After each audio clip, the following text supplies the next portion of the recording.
Alright, I got a new pencil, and let's kind of just push the actual skull drawing a little bit more. And so let's put like a little texture on here, and then after I do that, perhaps I'll start to talk about the names of these things and what I feel you really need to look for. So what I'm doing right now is I'm just doing some very light middle tone details and a little bit of texture, and I'm starting to use my pencil with a different type of motion. Like I'm really starting to do shorter, more choppier pencil strokes. However, you can see that I haven't lifted my pencil off the page yet, and that is actually going to add to some of the texture on the skull.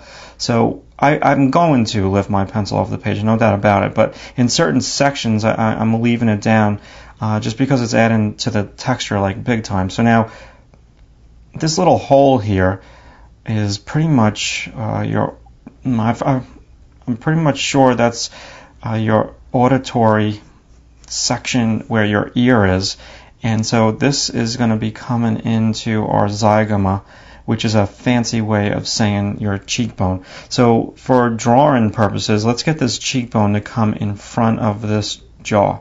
Okay, this top part of the jaw is called the maxilla. Okay, so now we're just going to use a little bit of a darker line. If we go back to our line quality tutorial, I talked a lot about dark line comes forward and light line goes back. So I really do want this cheekbone to come in front of this part called the maxilla.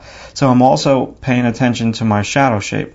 So I'm going to just, squint. It's really important that I squint and match this value, and don't make that too, I don't want to make it a perfect circle. It really is looking like a perfect circle. I just need to change it. Get rid of some of my lights. This is really skinny, this part of the zygoma, right below where your eyeball would be. Okay, now this sometimes would catch some light, and the photo that I'm going to show you will demonstrate that in the next chapter of this little tutorial.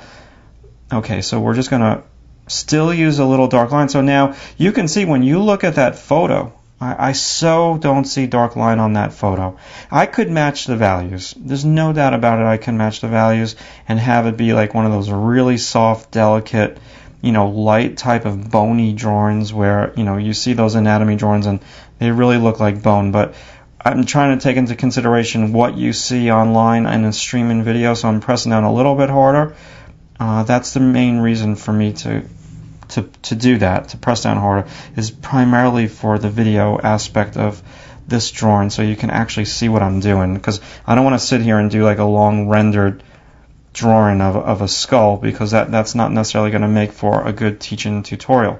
So let's come on in now. This part of the top part of your jaw that is attached to this top cranium is called your maxilla.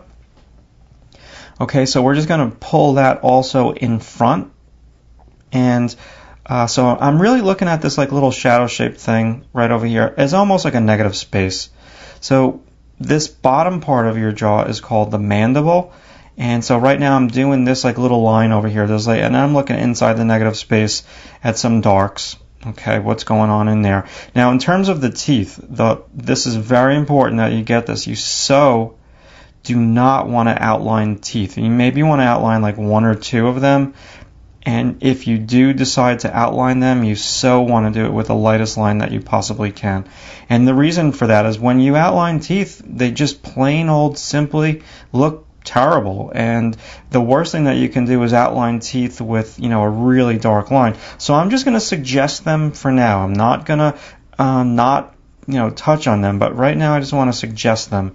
And I'm coming down and putting a little bit of texture in here. Okay, this part of this, mandible is turning under.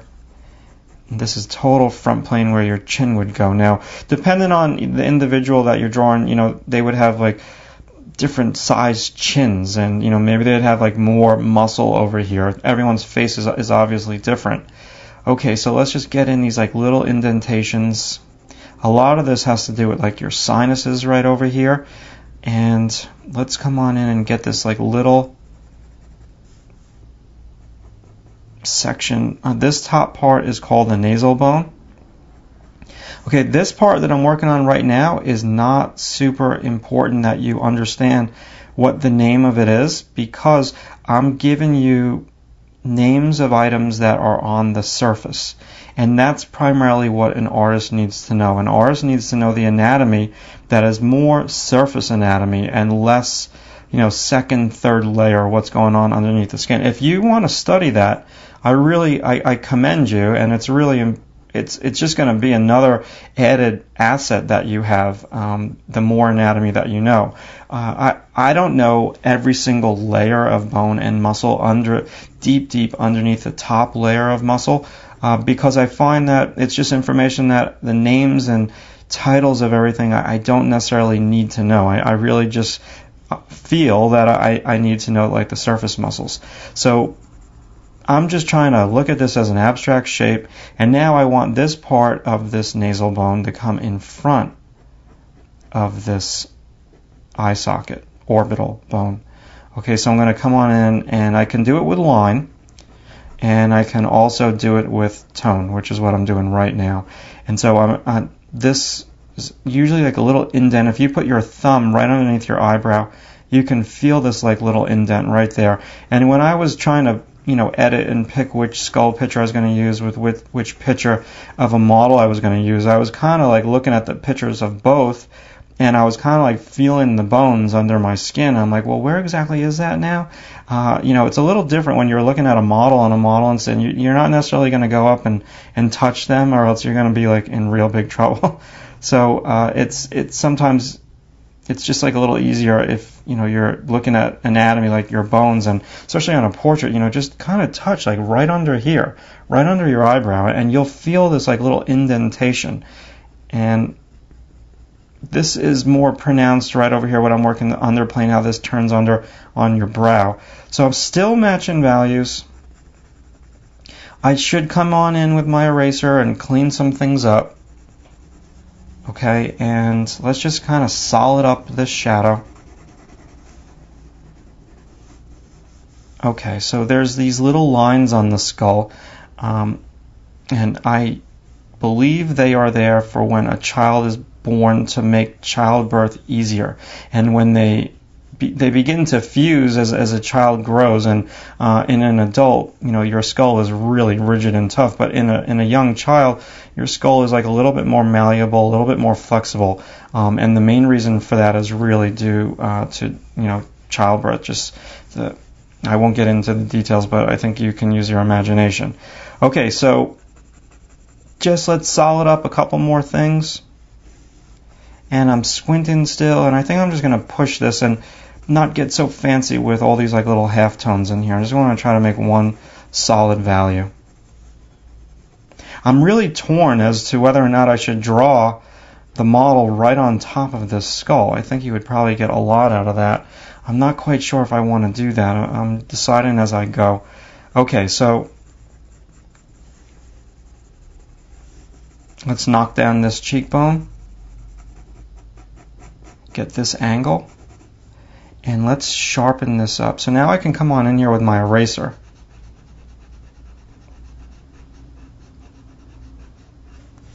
And just clean up one or two areas to make them a little bit crisper. And of course, oh, well, no, I don't have my brush handy. So let's come back.